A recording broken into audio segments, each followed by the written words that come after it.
Shalom tout le monde. J'espère que vous n'avez pas trop souffert de l'absence de cours la semaine dernière, que la fête de Hanouka s'est quand même bien passée. Et je crois que nous sommes en plein dans le livre de Bereshit, si je me trompe, à la paracha de Noach, n'est-ce pas? Mais où? La paracha de Noach, c'est ça. On est déjà dans l'Ech Lecha? Noir. Oui.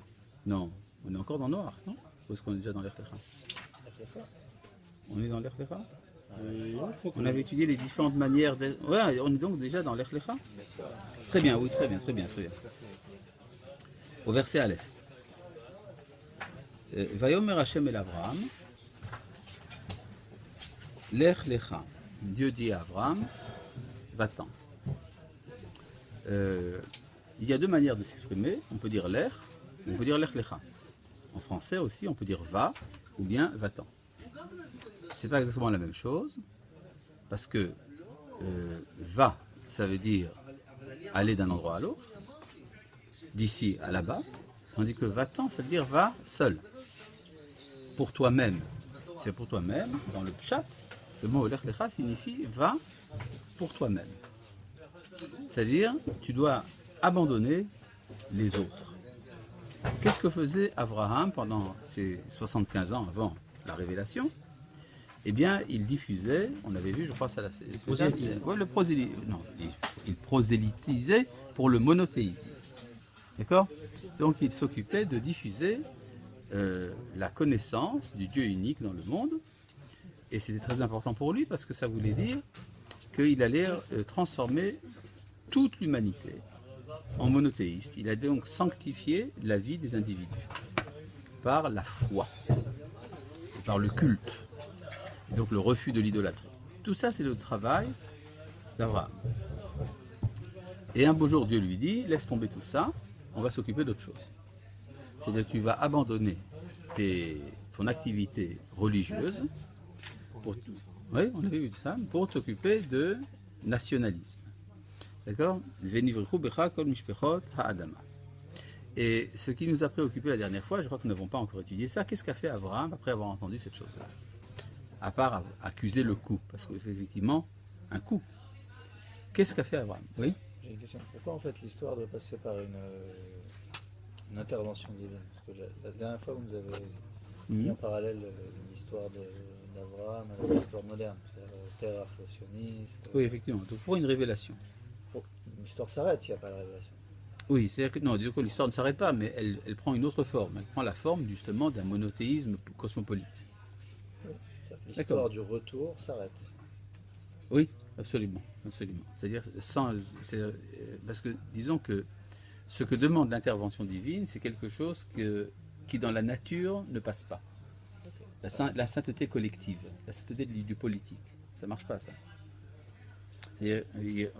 Quand on est droit avec soi-même, on doit ressentir une difficulté insurmontable à sanctifier la politique.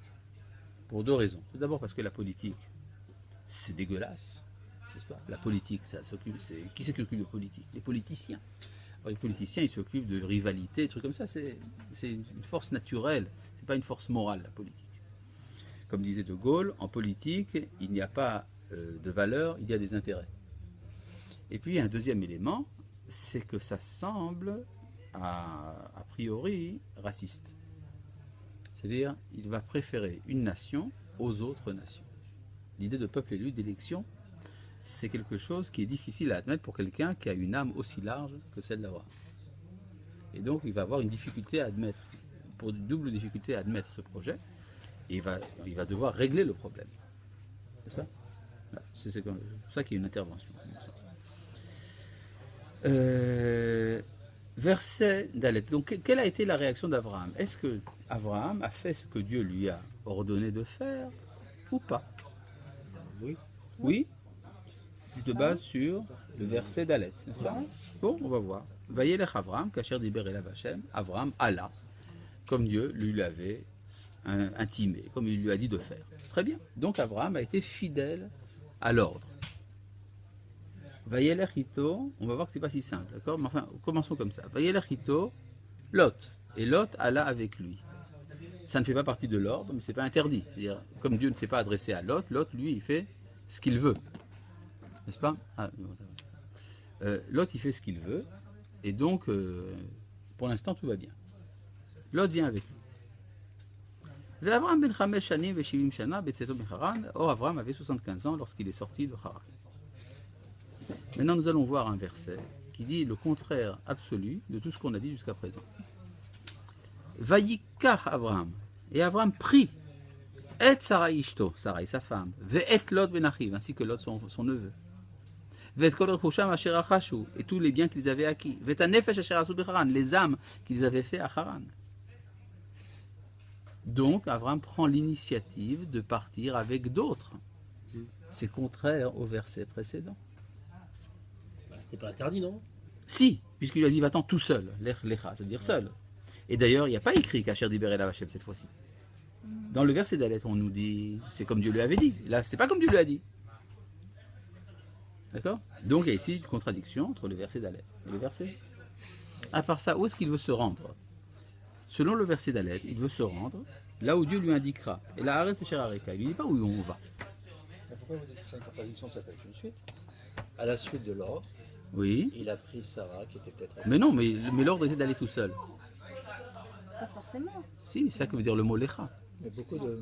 Toi. enfin, oui, Attendez. Alors, c'est ce que vous avez compris. Tout ce que j'ai enseigné jusqu'à présent, ça ne sert à rien. Si vous n'avez pas fait attention à ce que j'ai dit. C'est-à-dire, ce que j'ai dit tout à l'heure, c'est que le mot lecha signifie seul. Le pour toi, c'est déjà une dracha, mais au niveau du pshat, quand je dis va-t'en, Non, mais va-t'en, elle, ça veut pas dire, je m'en vais, je m'en vais pour moi-même, c'est-à-dire je m'en vais seul. C'est ça que ça veut dire. D'ailleurs, c'est ce qui a amené par exemple un des commentateurs les plus importants, le natif de Vologine au 19e siècle, qui a dit qu'en fait Abraham avait commencé à partir tout seul, et quand ils les ont vus, quand les autres ont vu qu'Abraham partait, alors ils ont couru après lui, alors il les a pris. D'accord? Mais c'est-à-dire qu'il y a une difficulté dans le texte, et la difficulté est objective. À part ça, il y a aussi un autre problème. Vous comprenez ce que je vous dis? Hein? Bon. Il y a aussi un autre problème, c'est quel est le but de cette marche? D'après le verset d'Alet, Abraham se rend El Haaretz Asher Arekal, vers le pays que je t'indiquerai. Il ne sait pas où il va. Tandis que selon le verset, il a l'air de tout à fait savoir où il va. Vayetseou, la lechet arza Kenan, sortir pour aller dans le pays de Kenan, va y avoir arza Kenan, ils arrivèrent dans le pays de Kenan. Donc même ça, c'est pas la même chose. D'accord, le pays que je t'indiquerai, ou bien il sait déjà où il veut aller, c'est le pays de Kenan, c'est pas la même chose. Ça, d'ailleurs, Mais ça à la ressemble. Oui, oui, allez-y, En parlez sans chapitre crainte. avant, On a vu que ça fait Terach partie- Terach voulait aller en Vous savez Canaan. que- Oui, Terach voulait aller en Canaan et s'arrêter à Haran. Mais ça, c'est le projet de Terach, c'est pas le projet d'Akadosh Baruch Hu. Pas forcément, en tout cas. Il lui a pas dit où est-ce qu'il irait. Et là, on a l'impression qu'Avram continue le projet de son père. Voilà, c'est- Donc le projet antérieur à la révélation. De l'autre côté, on a vu que c'était la terre des Ivrim. Donc, C'est pas impossible, mais Par là, Dieu lui a pas dit d'aller dans la terre des Ivrim, justement. Il lui a dit d'aller dans la terre qu'il lui indiquerait. Arrête Sacher Areka, il ne peut pas savoir où c'est. sans doute. Il s'en doute, mais c'est pas la même définition. C'est-à-dire que quand on va en Eretz Israël, on doit laisser, disons, une part d'incertitude. Par exemple, si on avait demandé à Herzl, bon, tu veux fonder l'État juif en Palestine, très bien, mais est-ce que tu as une réponse à comment tu vas régler tous les problèmes qui vont se présenter? S'il avait dit non, et tant que je ne règle pas tous les problèmes, j'entreprends pas, il n'aurait rien fait. On arrange en route, n'est-ce pas?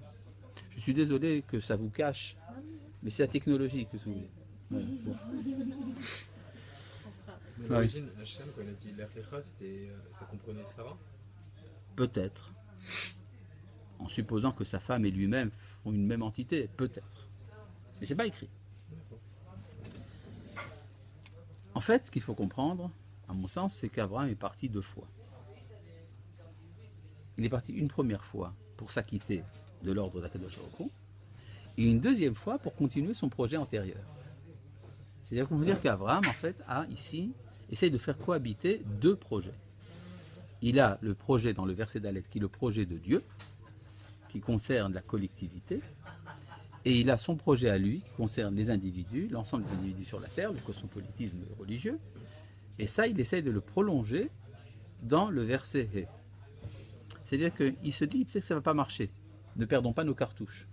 Si j'arrive pas à réaliser le projet d'Akadosh Baruch Hu, je vais au moins réaliser mon projet à moi. D'accord? Donc il va faire coexister les 2 projets. est-ce que ça va marcher ou pas, cette coexistence? C'est pas si simple. En tout cas, on sent qu'il y a une friction au sein de l'être d'Abraham.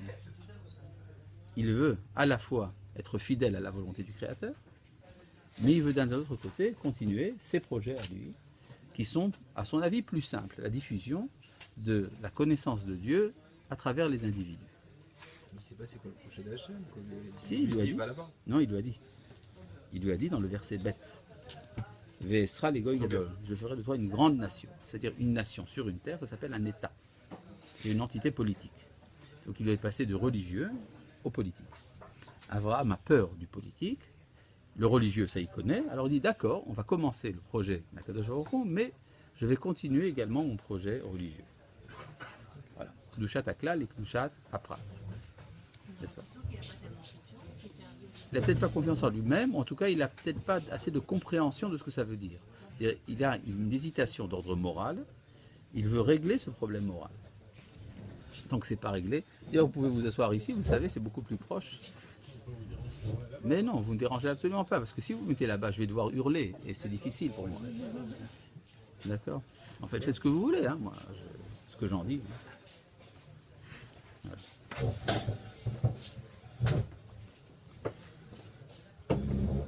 Vous avez même un livre qui vous attend sur la table. Non, c'est très simple. C'est pour le premier de la classe. C'est un premier. Je fus. Bon. Voyons un peu comment ça se passe. Verset Vav. Verset Vav. Vaya'avor Avram ba'aretz. Avram traversa le pays. C'est ce qu'on appelle une lourdeur. C'est évident que si Avram est arrivé quelque part, il a traversé le pays pour arriver à ce quelque part. N'est-ce pas? Vous avez compris mon problème. Oui, d'ailleurs, je vous êtes invité à consulter le chapitre Yudbet de Bereshit au verset Vav. Ça vous sera fort utile à mon avis. Non, je ne dis pas ça pour vous embêter, c'est une proposition. On était en train de me trouver la page. Oui, voilà, c'est très bien. Donc, Vaya'avor Avram ba'aretz, Avram traversa le pays, Ad Mekom Shechem, jusqu'à l'emplacement de Shechem. Baaret, c'est pas le roi d'Israël? Oui, bien sûr, mais quelle est la distance entre Haran et Shechem? Combien à peu près? Environ 1000 km. Donc Abraham fait environ 1000 km depuis Haran jusqu'à Shechem. Si on nous avait dit qu'Abraham était arrivé à Shechem, on aurait compris que pour arriver à Shechem, il avait traversé le pays. Si on insiste pour nous dire qu'il a traversé le pays, ça veut dire qu'on veut qu'on fasse attention à quelque chose. Qu'est-ce qui s'est passé pendant ces 1000 km? Vous savez quoi? Ben, il ne s'est rien passé. Et ça, c'est très grave. Parce que qu'est-ce qui s'est passé avant qu'Abraham prenne la route? Il a converti tout le monde. Non, avant qu'il prenne la route. Il a fait. Dieu lui a parlé. Ah. Oui, là, voilà, il lui a parlé. Dieu lui a parlé. Et tandis que là, pendant 1000 km, qu'est-ce qui se passe? Là, c'est le silence. 1000 km, ça prend beaucoup de temps à l'époque. Surtout qu'il avait certainement beaucoup de monde, et des chameaux, et des ânes, et je sais pas quoi. Et donc, pendant ces 1000 km, silence. Ça veut dire quoi? Pourquoi il va à Shrem alors? C'est un silence. En tout cas, à Shrem, Dieu lui parle. Au verset Zaïn, Vayera et la Vachem. Vayera Hashem el Avram. Il lui dit, va-t'en. Là, en fait, il poursuit son initiative. Son initiative à lui, sa première initiative. D'accord? Et donc, il va aller à Shrem. Shrem qui est le centre géographique d'Eretz Israël. C'est exactement le centre géographique, géométriquement parlant. Et donc, il veut se rendre dans le point central. Et pendant tout ce temps-là, où il donc continue à réaliser son projet antérieur à la révélation, qui est un peu contradictoire du deuxième projet, Dieu ne lui parle pas. Pourquoi? Parce qu'il est fâché. Il est Vaya'avor. D'ailleurs, le mot Vaya'avor a ici une connotation associative avec le mot Avera. Il est fâché Abraham ou le bon Dieu? Le bon Dieu. Et d'ailleurs, c'est également à rapprocher du mot Evra, qui veut dire la colère, l'emportement. C'est-à-dire, Akadosh Baruch Hu lui dit, ah, tu fais des histoires, bon ben on ne se parle pas. Colère quoi, Parce qu'il a pris les autres. Parce qu'il a pris avec lui tout ce monde. Et on m'avait pas dit qu'il était y allé 2 fois. Oui, et la deuxième fois, c'est ça qui entraîne la colère. D'accord? D'ailleurs, on va voir. Hein. Il a fait 1000 km aller, 1000 km retour, 1000 km avec tout. Oui, oui, C'est ça oui, Ah, c'est ça. bien sûr. Et qu'est-ce qui Ah, s'est il a passé été, la il est première revenu fois alors Eh bien, il est allé tout seul. Et quand il est parti tout seul, qu'est-ce que Bah, il a fait la volonté d'Akajoro. Il s'est acquitté de son devoir. Mais il a On été peut jusqu'où? parler là non plus. C'est ça que j'ai On ne sait compris. pas. Peut-être qu'il est arrivé à Yafo, peut-être qu'il est arrivé à Tzfat, j'en sais rien. Enfin, il est arrivé. Non plus quand il a fait la Hein? Ratfin Hashem. Il lui a pas parlé non plus quand il a fait la Ratfin Hashem. Bah ouais. Si, il lui a parlé. Mais il n'a pas écrit Vaya Avor, donc on ne sait pas ce qui s'est passé. D'accord. D'accord? Tandis que là, la Torah insiste pour le fait qu'on doit faire attention au fait que Abraham a fait tout ce chemin et qu'il ne s'est rien passé. La preuve, c'est qu'il se passe quelque chose après les 1000 kilomètres. Maintenant, où est-ce qu'il arrive, vous dites? À Shrem. Pas du tout, mais Nenni, pas du tout. Il y a écrit Admekom Shechem, jusqu'au lieu de Shrem. Je sais pas, moi je ne me suis pas rendu aujourd'hui à l'emplacement de Ra'anana. Je suis venu à Ra'anana. N'est-ce pas? Donc on ne dit pas, hein. C'est quoi ce Mekom Shechem, l'emplacement de Shrem? Ça veut dire que Shrem n'existait pas encore. Que Shrem n'existait pas encore. D'accord? Shrem n'existait pas encore. Qu'est-ce que ça peut nous faire que ça n'existait pas encore? Soignons passant, quand est-ce qu'on entend parler de la ville de Shrem comme une ville qui existe? L'époque de Yosef. D'accord. Au temps de Yaakov déjà, n'est-ce pas? Donc la ville a été fondée quelque part entre les deux. Entre Abraham et Yaakov, la ville de Shrem a été fondée. Mais par qui? On va voir. Hamor. C'est ce que vous dites. Il n'y a pas écrit qu'il est le fondateur. D'accord? On va voir. Verset Zain. Vayera Hashem el Avram, et alors Dieu apparut à Avram, Vayomer, pour lui dire Les Aracha eten et haaretz hazot. C'est à ta descendance que je donne ce pays. Ça veut dire quoi? À ta descendance, et non pas, pas à toi, et pas à tes accompagnateurs. C'est-à-dire il y a ici une remontrance. C'est à ta descendance, et pas aux accompagnateurs. Vayiven Sham Mizbeach Lachem Anireh Elav, il construisit là-bas un autel pour Dieu qui lui était apparu. Ça veut dire quoi? À Dieu qui lui était apparu, il accepte de connaître Dieu à travers cette révélation. C'est-à-dire que c'est 1-0 en faveur d'Akadosh Baruch. D'accord? Suite. Vaya'atek Misham. Il se déplaça de là-bas. Ahara, vers la montagne. Shrem est dans la plaine. Donc il va monter vers la montagne, vers la Samarie. Mikedem le Bethel, jusqu'à l'est de Bethel. Vayet, et il étendit, Aholo, sa tente. J'ai rien compris. Combien de tentes il avait? Beaucoup, j'ai vu. Beaucoup. Donc on doit dire Vayet, Aholav, ses tentes. Là il y a ici sa tente. Il est parti seul. Et donc qui c'est qui a fondé Shrem? C'est lui. Les accompagnateurs d'Abraham. C'est que là, donc il se soumet à la volonté d'Akadosh Baruch Hu, il s'en va seul. Pas vraiment tout seul, il part avec Sarah quand même. Comment est-ce qu'on sait qu'il est parti avec Sarah? Parce que le mot Aholo, qu'on devrait écrire Aleph He Lamed Vav, est écrit Aleph He Lamed He. Voilà. Ce qui suppose Ahola, sa tente à elle. D'accord? C'est ce que dit Rashi. Il a planté également celle de Sarah. Donc il y a deux tentes. Par la suite, on verra qu'il y en a encore une autre. Celle de Lot. Parce que Lot aussi, il est venu. Et ça, on le verra par la suite. Mais en tout cas, c'est un tout petit groupe. C'est-à-dire que les accompagnateurs d'Abraham sont restés à Shrem. Autour, probablement, de l'autel construit par Abraham. Alors, justement, est-ce que c'est une réaction normale comme ça? Dès que Dieu nous parle, hop, on crée je sais pas, on construit un hôtel. En général, oui. À chaque fois que Dieu nous parle, on fait un hôtel. Ouais. Ouais. C'est l'hôtel de Dieu. Ouais. D'ailleurs, on voit, après la révélation du Sinaï, la première chose qu'on fait, c'est le Mishkan. Et lorsqu'il y a eu la révélation du déluge, Noach a tout de suite fait un hôtel. J'ai l'impression qu'on prend quelque chose de Rouhani et qu'on le transforme en Ouais, Gashmi. c'est pas Gashmi, c'est pas une incarnation, c'est une institution. On va fonder une institution qui va prolonger la révélation. Une permanence. Ça fait une permanence. Alors, ce qu'on en était. Donc, il construit son hôtel et il s'en va. Ça vous explique peut-être pourquoi est-ce que Yaakov est tellement intéressé à marier sa fille avec quelqu'un de Shrem. Il disait, voilà, ben, c'est des copains, on les connaît. Dina? Il était pas tellement intéressé à marier sa fille avec eux. Ah si.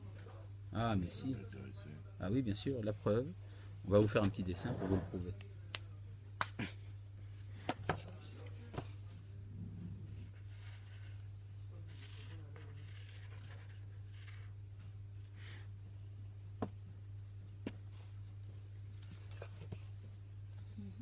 C'est un beau dessin. Vous êtes trop gentil. Oui.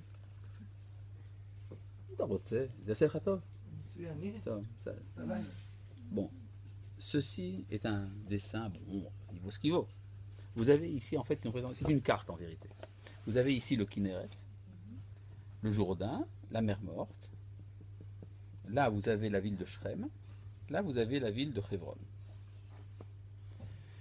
Yaakov Avinu, quand il revient de chez Lavan, il arrive là.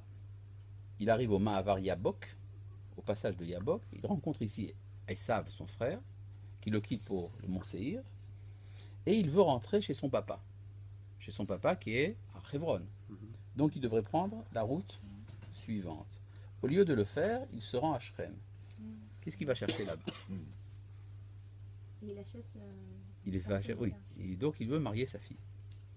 Pourquoi? Pour fonder la 13e tribu. Et pourquoi justement là-bas? Comment on sait que c'est un mariage qu'il fait? D'après les Chachamim, il a institué là-bas 3 choses. La monnaie, Todarba. La monnaie, des termes et un marché.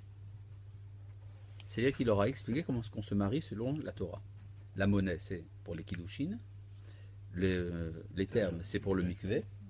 Et le marché, c'est pour la ketouba. D'accord? C'est ce qui vous explique donc ce qu'il est allé chercher là-bas. Maintenant, ça s'est mal passé, mais ça, quand on y arrivera, on l'étudiera. Et pourquoi il aurait voulu marier que sa fille? Il aurait peut-être marié ses enfants. Non, parce qu'il faut trouver. Déjà marié, Non, et c'est pas grave. Parce qu'il faut trouver. S'il y a dans les tribus d'Israël, il y a 12 garçons et une fille, ça veut dire qu'il y a 12 tribus qui sont déterminées par l'identité d'Israël et qu'il y a une 13e tribu qui est l'ouverture aux nations. Donc il faut chercher parmi les nations la personne qui sera digne de ça. Et donc il va la chercher à Shrem. Il y aurait beaucoup de choses à dire sur Shrem. Quand on arrivera à cette histoire, on comprendra plus dans le détail. Pourquoi Shrem en particulier? Bon, en tout cas, donc Avram se déplace, il s'en va tout seul. Donc avec Sarah. Je reprends ici au verset He. Vaya'atek Misha Mahara, il se déplaça de là-bas vers la montagne. Mikedeb Bethel, à l'est de. Chet, oui, c'est ça, effectivement, c'est de ma faute. Parce que c'est mal. Oui, c'est mal imprimé. Voilà. C'est gravissime. Donc, Vaya'atek Misha Mahara, il se déplaça de là-bas vers la montagne. Mikedem le Bethel, à l'orient de Bethel. Vayet Aholon, il étendit sa tente. Bethel Midyam, Veha'ai Mikedem. Bethel était à l'occident et Ha'ai à l'orient. Vaïven Sham Isbach Lachem, Vaïkra Beshem Hashem. Il construisit là-bas un autel pour Dieu et invoqua le nom de Dieu. Donc il se trouve à un endroit très précis entre Bethel et Ha'ai. Mais qu'y a-t-il? Qu'est-ce qu'il y a entre Bethel et Ha'ai? Vous savez pas ce qu'il y a entre Bethel et Ha'ai? Il y a une montagne. Cette montagne s'appelle Har Baal Chatzor. C'est la plus haute montagne de Samarie. Il y a d'ailleurs, mais c'est une information secrète, il y a là-bas une base des Modi'in et du Khel Havir sur la montagne. D'accord? C'est là-bas un très beau paysage. C'est ce qu'on appelle la Sartava? Non, non, c'est pas Sartava. Non, c'est plus à l'ouest. Et donc sur cette montagne, qui est une très belle montagne, et sur laquelle il y a des bases secrètes, donc je vous prie de ne pas diffuser cette information stratégique, il y a là-bas une vue splendide. Comment? Non, je demande également aux spectateurs de ne pas le diffuser.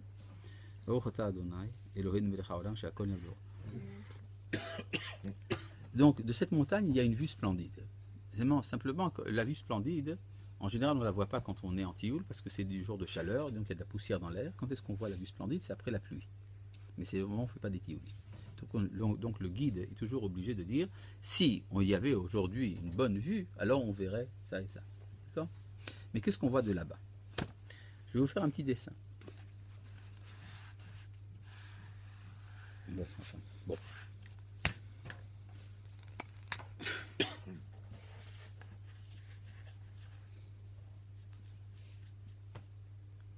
C'est Shrem. Et voilà. Le point entre Bethel et Haï, c'est à peu près là. D'accord? Le Har Baal Hatzor en question. Quand il fait beau, de là-bas, on voit très loin. On voit la Méditerranée.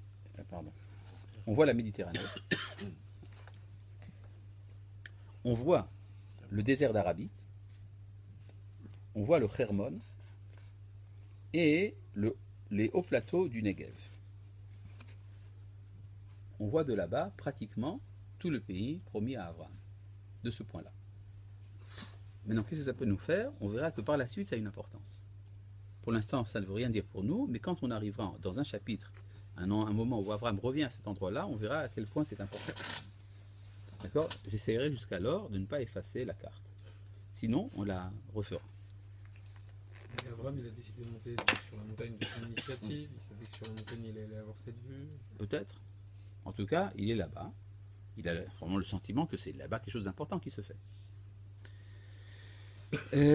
On parle de Haraï dans un autre endroit, non? Oui, bien Oui. sûr. Bien sûr. C'est... Le même il a se faire Yoshua. Oui, dans le livre de Yoshua, quand il y a la première... C'est localisé. Oui, non seulement ça, c'est la première défaite de Yoshua. C'est pour ça qu'il a dit aïe. Verset tête. Vaïssa Avram, Avram alla, en voyageant, Halor Venasoa, allant et voyageant, Hannegba, vers le sud. Mais où est-ce qu'il veut arriver? Qu'est-ce qu'il y a au sud? Regardez dans Rachi. Regardez dans Rachi. Regardez dans Rachi. Mais regardez dans Rachi. Regardez. Qu'est-ce qu'il dit Rachi? Vechol Masav Anegba. Tous ces déplacements étaient vers le sud. La Lechet Lidroma chez l'Eretz Israël. Pour se rendre dans la partie sud de l'Eretz Israël. Vehi Letzad Yerushalayim. Qui est du côté de Jérusalem. Aramoria, non? Après, il rajoute Haramoria, Shi Nachalato. Bon, alors, c'est quoi cette histoire? Donc, il veut se rendre à Jérusalem, en fait. N'est-ce pas? C'est pas très loin. Entre Beth-El et Jérusalem, c'est une journée de marche. 2 jours de marche. Or, on verra par la suite que ça lui prend 54 ans pour arriver à Jérusalem. Finalement, il n'y arrive pas. Peut-être qu'il voulait aller ailleurs, alors. Qu'est-ce qu'il y a au sud? Réfléchissons un peu plus. Là, excusez-moi de vous demander un tel effort, mais qu'est-ce qui se passe au sud? Qu'est-ce qu'il y a dans le sud? Le désert. C'est pas très intéressant pour Abraham d'aller dans le désert. La mer. Hébrón, c'est pas très au sud, Hébrón. Vous avez plus au sud. Il y a Beersheba. Il y a Beersheba. Mais Beersheba, c'est pas très au sud, il y a plus au sud. Et là, oui, mais là, c'est plutôt désertique, c'est pas très intéressant le désert. Qu'est-ce qu'il y a au sud qui est vraiment important? Sinaï. Har-Seir, il n'y a rien dans le Har-Seir. Il y a des monts. Gaza. Gaza, Et puis le pétrole, hein? d'Arabie Saoudite, Le pétrole, ça se boit pas. Hein, ça peut servir. Et l'Égypte dans tout ça, vous avez pensé à l'Égypte? Hein, Sinaï, l'Égypte. c'est l'Égypte. L'Égypte, oui, il veut aller en Égypte, tout simplement. Pourquoi est-ce qu'il veut aller en Égypte? Parce que c'est fertile. Et Eretz Israël, c'est pas fertile. Parce qu'il veut en fait diffuser son message. Exactement, il veut continuer. Et ce qu'il a fait en Mésopotamie, il veut le continuer en Égypte. Maintenant, il a laissé tomber les Mésopotamiens à Shrem. Maintenant, il se trouve tout seul. Qu'est-ce qu'il fait, Abraham? Eh bien, il va aller en Égypte. Il va sanctifier l'Égypte. Et le projet d'Abraham était à l'échelle universelle. Or, la plus grande civilisation de l'époque, c'est l'Égypte. Donc, s'il réussit avec l'Égypte, il a réussi avec le monde entier. La matrice de toutes les civilisations, c'est là-bas. C'est-à-dire qu'il pense en fait que le projet divin de faire une grande nation, Oui, c'est vrai. ça passe par l'Égypte. Mais on voit avant qu'il lui dit je donnerai à ta descendance. Oui, Pas... oui, d'accord, non, c'est pas ça qu'il dit pas que le projet divin passe par l'Égypte. Il dit le projet divin passe par Eretz Israël, Ok, mais à ma descendance. Pour l'instant, j'ai pas de descendance. Qu'est-ce que je fais entre temps? Eh bien, je continue, mais mon hobby. Son hobby, c'est de... Oui, exactement. Et pour cela, il va aller chercher en Égypte le centre névralgique de l'humanité. C'est là-bas qu'il va essayer de le transformer. Et qu'est-ce qu'il va faire de la terre alors, finalement, ce qu'il lui donne C'est pas enfreindre, il n'a pas dit de ne pas sortir. Mais d'un autre côté, c'est peut-être pas si bien de sortir. Alors ce qui se passe, c'est que les circonstances vont l'obliger à aller en Égypte. Avant même qu'il se pose la question, il est obligé par la famine de quitter. C'est ce qu'il a écrit, Vayehi Ra'av Ba'aretz, il y eut la famine sur la terre. Vayered Avram Mitzrayim ala Goursham. Alors Abraham descendit en Égypte pour s'y rendre. Alors qu'il était porté à arriver à Jérusalem, mais au lieu d'aller à Jérusalem, il va vers l'Égypte. Ça veut dire que même s'il n'avait pas eu la famine, s'il avait continué son projet personnel, il aurait... Mais à quel moment il a préféré que ça se passe par la contrainte. Vous avez compris? Mais c'est son truc, quoi. C'est un peu comme Yosef. Yosef aussi, il rêve de l'Égypte. Mais ça ne se fait pas descendre en Égypte. Alors il est contraint. D'accord? Essayons de voir à nouveau le verset. Je reprends ici le verset Yud. Vayir Av Baaretz. Il y eut la famine sur la terre. Vayered Avram Mitzrayim ala Goursham. Avram descendit en Égypte pour y résider. Kichaved Arav Baaretz. Car elle était lourde, la famine sur la terre. Le verset aussi, il est lourd. Il a déjà dit qu'il y avait eu la famine. Alors Abraham dit qu'il y a eu la famine. Il y a eu la famine, alors Abraham est descendu parce qu'il y avait la famine. On a très bien compris que c'était parce qu'il y avait la famine. Ça veut donc dire qu'en fait, il y avait deux famines. La première et la deuxième. La première famine était une famine physique, et la deuxième était une famine spirituelle. Donc Abraham, qui sait qu'il y a une famine de l'Égypte, qui est sa famine spirituelle, il dit bah, c'est mon boulot, maintenant j'y vais. Je vais m'occuper de la famine spirituelle de l'Égypte. Parce qu'il y a la famine physique en Canaan, donc il faut descendre pour la famine des Égyptiens. Ouais. Marqué Il n'y a Baaretz, pas écrit, Baaretz.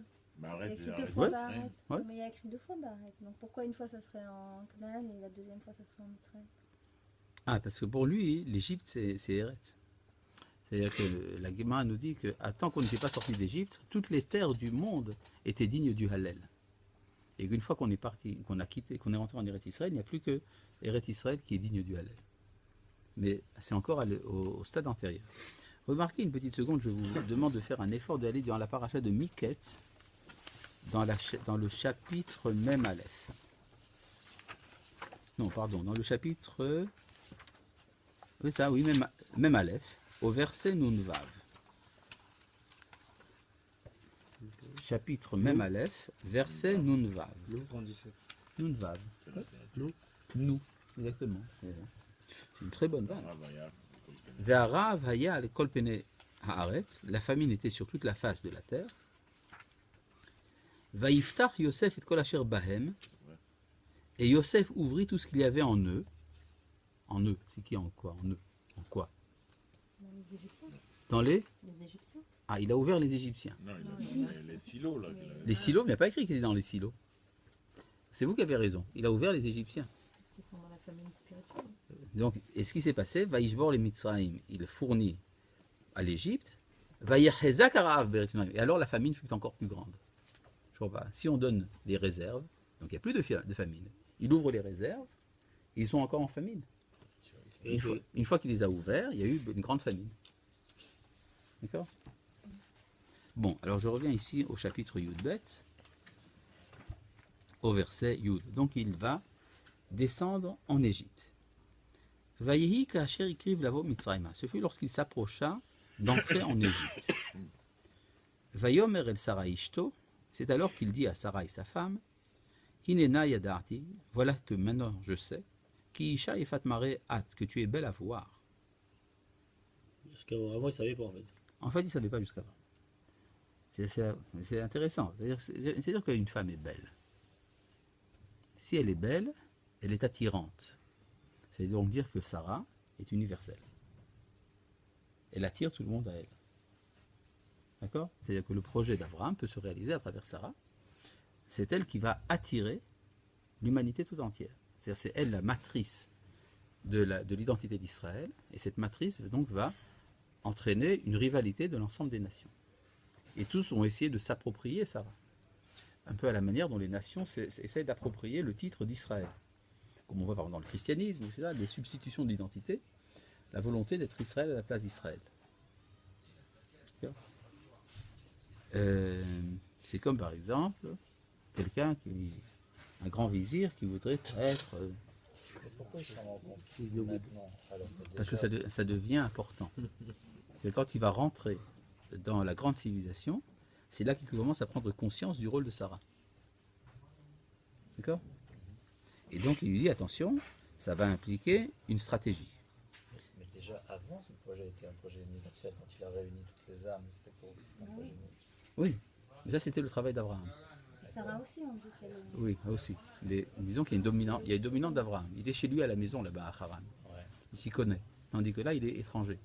Donc il y a quelque chose de particulier en Sarah qui invite justement à l'universel, qui était éclipsé jusqu'à présent par Abraham, puisqu'il a changé son nom de Yiska en Sarai, justement, on avait vu ça.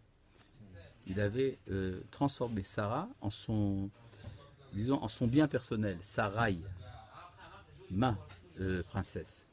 Et là, il commence à se rendre compte qu'elle est véritablement universelle. D'accord? Et ce qui va d'ailleurs changer son nom plus tard en Sarah. De Sarai en Sarah. Sarah, la Olam Kulo, dit la Gemara. Veaya, et il arrivera. Pourquoi à un moment Agar est rentré sur scène? C'est difficile à savoir. On ne va pas le savoir tant qu'on n'est pas arrivé au verset. Quand on y arrivera, on comprendra. D'accord? C'est une question de vision. C'est pour ça que c'était Agar. Veaya, jeu de mots stupide. Veaya ki yiro otach hamitzrim. Et ça, il arrivera lorsque te verront les Égyptiens. Ve'amru ishto zot. Ils se diront, c'est sa femme. Ve'argu oti, ils me tueront. Ve'otar yechayu. Et toi, ils te laisseront en vie. Donc il y a ici deux malheurs qu'Abraham prévoit. Premier malheur, qu'il sera tué. Deuxième malheur, que Sarah sera vivante. Ben oui. C'est un malheur, évidemment, parce que si Sarah reste vivante, elle sera livrée à l'Égypte. Et donc, qu'est-ce qui va se passer? C'est l'Égypte qui va s'emparer de la matrice d'Israël. Et donc, c'est l'Égypte qui va devenir Israël. Et on voit ça plus tard, quand le pharaon décide de tuer les enfants mâles et de garder les filles. Les enfants mâles pour détruire Israël et garder les filles pour transformer l'Égypte en peuple élu. D'accord? C'est l'appropriation des forces vitales d'Israël. Et donc Abraham est très embêté. Non seulement il va être tué, mais Sarah sera vivante. Vous comprenez le problème? Énorme. Comment régler ça? Imrina dit donc, Achotiat, tu es ma sœur. Dis que tu es ma sœur. Ah bon? Je ne sais pas, c'est pas de l'hébreu ça. En hébreu on devrait dire Imrina, chez Achotiat. Ou Achoto Ani, je suis sa sœur. Mais à qui Sarah doit-elle dire, tu es ma sœur? À une Égyptienne qu'elle rencontre dans la vie, dans la rue? Et ici, au niveau de l'hébreu, ça ne tient pas. Il dit, tu dois dire, tu es ma sœur. C'est pas son travail de dire, tu es ma sœur. D'accord? Elle doit dire, je suis sa sœur, ou c'est mon frère, ou un truc de ce genre. À qui elle va le dire ça? Bon, pas très clair. À part ça, ce qui n'est pas clair en plus, c'est la suite. Les mains nitavli bavourer pour que ça aille bien pour moi. Vechaita nafshi biglaler, et que mon âme reste en vie grâce à toi. Donc Abraham a l'air de se préoccuper uniquement de son sort et pas du sort de Sarah, n'est-ce pas? À part ça, c'est encore plus compliqué si on voit ce que dit Rashi sur le mot Leman yitavli ba'avorer, que dit Rashi au verset Yud Gimel, Yitnuli matanot, on me donnera des cadeaux. Donc tu as intérêt à dire que tu es ma sœur, parce que comme ça on me donnera des cadeaux. J'ai pas très bien compris pourquoi, parce que si c'est la sœur d'Abraham, on lui donnera des cadeaux. Mais en tout cas, on voit donc ce que dit Abraham, écoute, il y a deux avantages à ce que tu dises que tu es ma sœur, parce que d'abord j'aurai des cadeaux, à part ça je resterai en vie. Même dans une vision égoïste, ça tient pas la route. Mais c'est ce qui s'est passé. Il faut d'abord rester en vie et après recevoir des cadeaux. Mais recevoir des cadeaux, si on reste pas en vie, ça sert pas à grand chose. Donc Abraham, il aurait mis en ordre de priorité, il aurait dû dire d'abord je vais rester vivant. À part ça, hein, on va au moins gagner de l'argent quand même, on va recevoir des cadeaux. Soit dit en passant, Rachi a tout à fait raison, parce que ce qui se passe par la suite, regardez au verset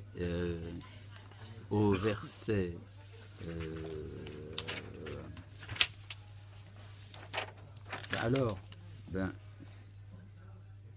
Oui, au verset Tetzaïd, où les Avram Hétiv Bavoa, il fit des cadeaux à Avram en sa faveur, puisqu'il lui donne après donc, du bétail, des esclaves et tout le reste. Donc Rachi a raison quand il dit Itnu li matanot. Donc Avram prévoit qu'il va recevoir des cadeaux. En fait, c'est. Bon, au niveau du Pshat tout d'abord, avant d'expliquer le problème de Achotiat. Si Abraham est considéré comme le mari de Sarah, le seul moyen de s'approprier Sarah, c'est de tuer Abraham, puisqu'elle est mariée. Mais si Abraham, c'est le frère de Sarah, dans l'Antiquité, une femme se mariait avec l'accord soit de son père, soit de son frère. Donc, pourquoi tuer Abraham si on peut le convaincre? Comment le convaincre? On le drague, lui. Comment? On lui donne des cadeaux. Et donc Abraham va gagner du temps. Il dit voilà, bon, d'accord, vous avez amené un sphinx, ah, c'est très sympa. Bon, posez-le là. Et puis après, l'autre dit, ah, mais vous savez, lui, il a amené une pyramide. Hein. Et alors, donc Abraham accumule des richesses. Et puis il attend comme ça, très sympa, très patiemment. Et alors, personne ne va tuer Abraham. Et en tout cas, grâce à ça, Sarah est sauvée. Donc, les manitavli bavourer, je vais recevoir des cadeaux en ta faveur pour que tu restes en vie et que tu ne sois pas prise. À part ça, il y a un deuxième avantage, c'est que moi aussi je resterai en vie. Donc on voit que sur le plan moral, Abraham est tout à fait nickel. C'est-à-dire qu'il veut sauver Sarah et aussi se sauver lui. Il y a quelque chose que je ne comprends pas. Oui. Vous dites que l'Égypte est la plus grande puissance de l'époque. L'Égypte est sûre de ses valeurs, de sa société. Oui. En quoi l'Égypte est tellement attirée par Sarah? Ah, c'est intuitivement. Ils ont compris que Sarah, parce que Sarah, nous savons d'ailleurs par la suite qu'elle est la matrice d'Israël, donc elle a une puissance énorme de rayonnement. On sent qu'il y a quelque chose qui va transformer l'humanité là-bas. Et donc l'Égypte est certainement intéressée à se fertiliser avec la famille d'Abraham. D'accord? Donc c'était pas physique. C'était aussi physique, évidemment. Mais ça veut dire, ce physique cache quelque chose. C'est-à-dire que souvent, la Torah nous raconte de certaines tzadikot qu'elles étaient belles. Pourquoi nous dire qu'elles étaient belles? Pour qu'on sache que c'était vraiment des tzadikot. Parce qu'à l'époque de la révélation, il y a identité entre l'extérieur et l'intérieur. De nos jours, c'est pas du tout la même chose. On peut être beau à l'extérieur et laid à l'intérieur et inversement. Mais à l'époque de la révélation, à l'époque où la Shrina réside dans le monde, alors c'est la même chose. Donc elles sont belles, donc ce sont des tzadikot. D'accord? Et donc, si elle est belle, ça veut dire qu'elle cache en elle quelque chose qui attire toute l'humanité. Et donc l'Égypte, bien que sûre de ses valeurs, a le sentiment qu'il y a une richesse à acquérir là-bas. D'accord? Et d'ailleurs, ça explique que quand ça ne marche pas, finalement, le pharaon, d'après le Midrash, donne sa fille à Abraham. Et ça ne va pas dans ce sens-là, donc ça va dans l'autre sens. Il a l'espoir qu'un jour, il l'épouse. D'ailleurs, c'est ce qui s'est passé. C'est son gendre, Abraham. Abraham, c'est le gendre du pharaon. Agar, oui, mais c'est par l'intermédiaire de Sarah. Quoi. Pas lui qui si, il l'a donné en cadeau à Sarah. Le pharaon a donné Hagar en cadeau à Sarah. Oui. Mais même sans rentrer dans le Midrash, on verra par la suite, c'est tout à fait clair que Hagar représente l'Égypte dans la maison d'Abraham. Et elle représente en fait l'universel. Maintenant, oui. Oui. Alors maintenant, je reviens. Oui, allez-y. Non, parce qu'il y a eu une suite avec Agar aussi après, parce que comme on dit à la fin, quand Sarah est morte, et qu'elle a épousé Ketura, c'était Agar, il a eu une descendance avec Agar. Il a continué l'universel. Voilà. Exactement. Bon. Imrina Achotiat, je reviens ici au verset Yud Gimel. Dit tu es ma sœur. L'expression Achotiat, une expression donc difficile sur le plan grammatical. Et donc, pour chercher où est-ce que ça apparaît encore une fois, au moins dans le Tanakh. Pour tout vous dire, l'expression Achotiat, ce doublet, n'apparaît que 2 fois dans tout le Tanakh. Une fois, c'est ici. Non. Non. Encore une fois, avec Avimelech, non. Ça apparaît une fois dans le livre de Michelet. Non. Il n'y a pas écrit Achotiat là-bas. Non, pas du tout. Il y a une seule fois, c'est dans le livre de Michelet, les Proverbes. Là-bas, il y a un verset, « Et mort la chokhma chotiat » dis à la sagesse, tu es ma sœur. Donc, le mot chotiat, dans l'esprit biblique, dans l'esprit hébraïque antique, ça représente la sagesse. Il y a d'ailleurs une interprétation des rêves dans le livre, dans la Gemara dans le traité de Berachot, quelqu'un qui se voit en rêve avoir un rapport avec sa sœur, c'est qu'il va acquérir la sagesse. Parce qu'il est dit, et mort la chokma rotiyat. Ça veut donc dire que ce qu'explique Abraham à Sarah, il lui dit, je viens te révéler ce que nous sommes venus faire véritablement en Égypte. Nous sommes venus acquérir la sagesse de l'Égypte. Et ça va passer à travers l'expérience qu'on va avoir ici. D'accord? Pour une raison très simple, c'est que vous vous rappelez que dans le livre de Bereshit, dans la paracha de Bereshit, il est question de 4 fleuves qui sortent de l'Éden. Et un premier fleuve qui se sépare par la suite pour devenir 4 fleuves. Les 4 fleuves sont Pishon, Gihon, Hidekel et Prat. Ce sont donc des fondateurs de civilisations, 4 fleuves qui sont à l'origine de 4 grandes civilisations. Le Pishon étant le Nil, le Gihon étant le Gange, le Hidekel étant le Tigre et le Pérat étant l'Euphrate. Ce qui va vous donner donc l'Égypte, l'Inde, la Syrie et la Babylonie, qui sont les 4 foyers à partir desquels l'humanité va évoluer. Donc le premier de ces 4 fleuves devient le Nil pour fonder l'Égypte. Et donc il correspond à la première des séphirotes, la Chokhma, puisque nous avons en fait Chokhma, Bina, Tiferet et Malchut, ceux qui correspondent à ces 4 fleuves.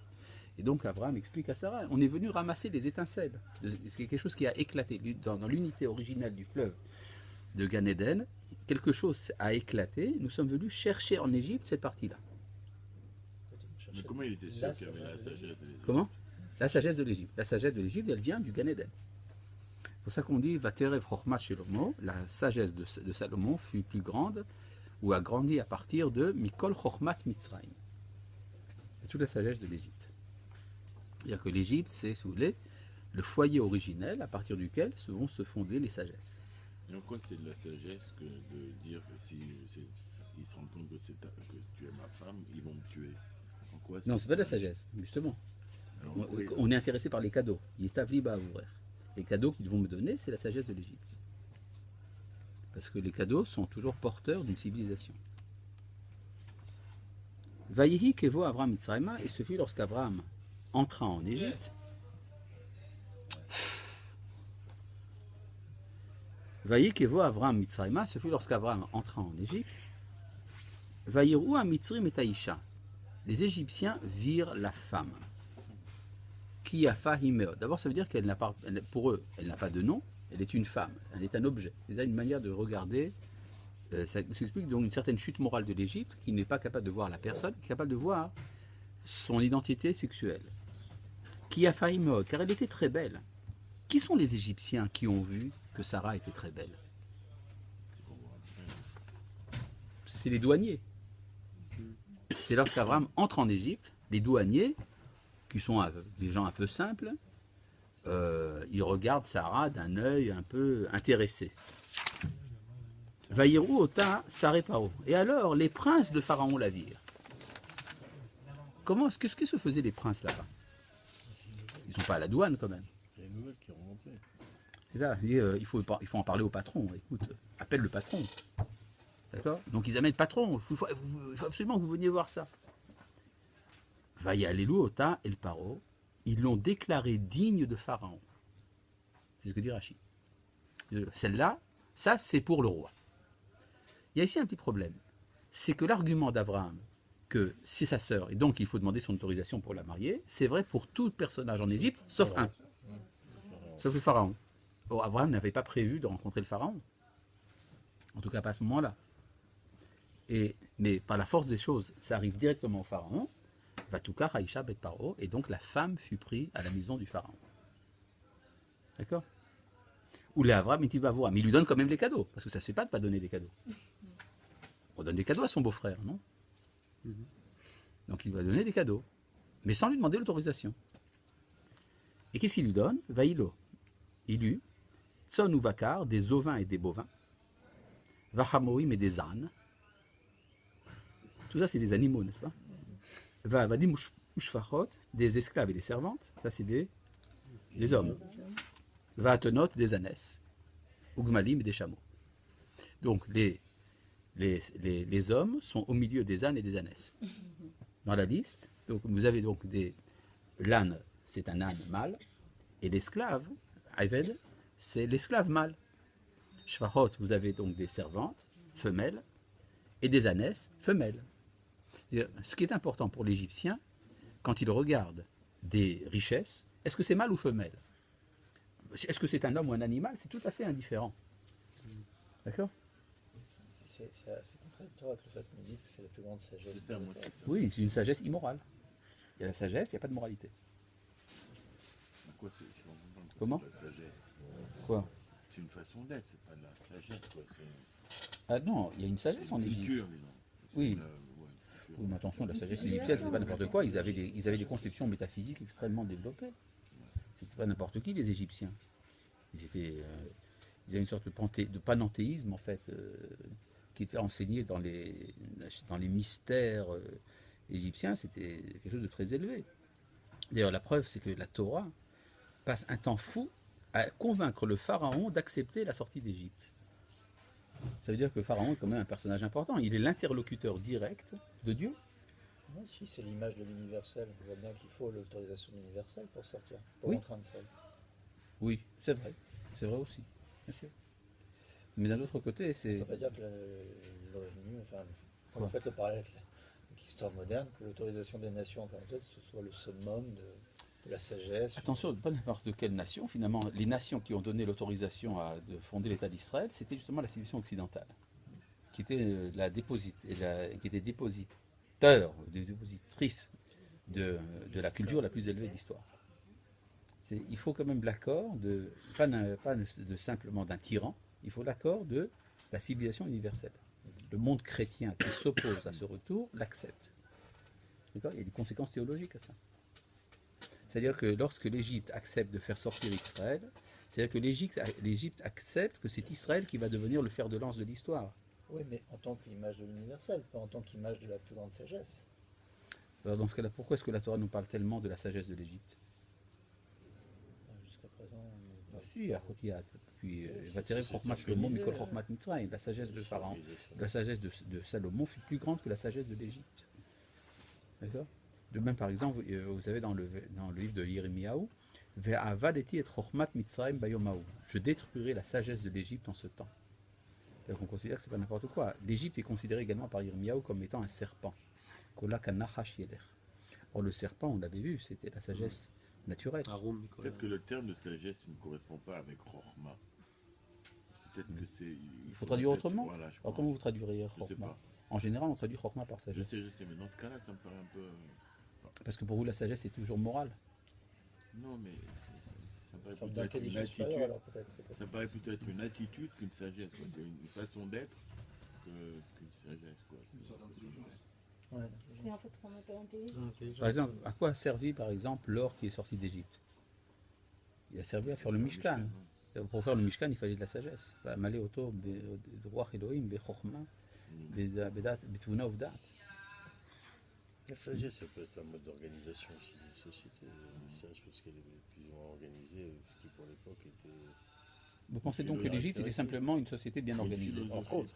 Philosophie. Mais est-ce qu'il y avait également en Égypte une puissance de vie, par exemple? Je ne sais pas si vous avez déjà vu des antiquités égyptiennes. Vous en avez vu certainement. Vous voyez la puissance de vie qu'il y a là-dedans. Oui, c'est très fort. Très très fort. Beaucoup plus fort, par exemple, qu'un statuaire grec ou un truc de ce genre. Enfin, je pense. Bon, bon je pense. En tout- C'est associé à la moralité. Aujourd'hui, bien sûr, c'est l'héritage du judéo-chrétien, comme on dit. Sinon, on peut dire l'intelligence. Parfois mal utilisée. La façon d'être. Je pense que c'est beaucoup plus que ça. Il y a une sagesse qui n'est pas forcément morale. Il y a une sagesse, c'est-à-dire une compréhension de l'intériorité de la vie.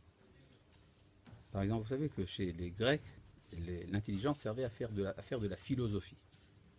Or, philosophie veut dire l'amour de la sagesse. C'est-à-dire que les philosophes étaient conscients du fait qu'ils n'accédaient qu'à la partie extérieure de l'être, tandis que donc ils ne s'appelaient pas sophos. Ils ne se considéraient pas comme des sages. Tandis que dans la tradition biblique, on parle toujours du chacham. La chokhmah techaye be'alea. La sagesse donne la vie à celui qui la possède. Donc il y avait, disons que c'est beaucoup plus que de l'intelligence, la sagesse. c'est un contenu qui me rattache à l'essence même des choses.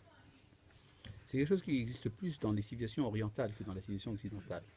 Il y avait un goy du nom de René Guénon qui avait compris ça, quand il déclarait que les sagesses orientales avaient une supériorité par rapport à la philosophie, parce qu'elles touchaient à l'essence même de l'être, pas par la spéculation. Et donc c'est un peu ça l'Égypte, je pense, de l'Antiquité. Quand on voit d'ailleurs dans les mythologies, ça se traduit très bien. Les mythologies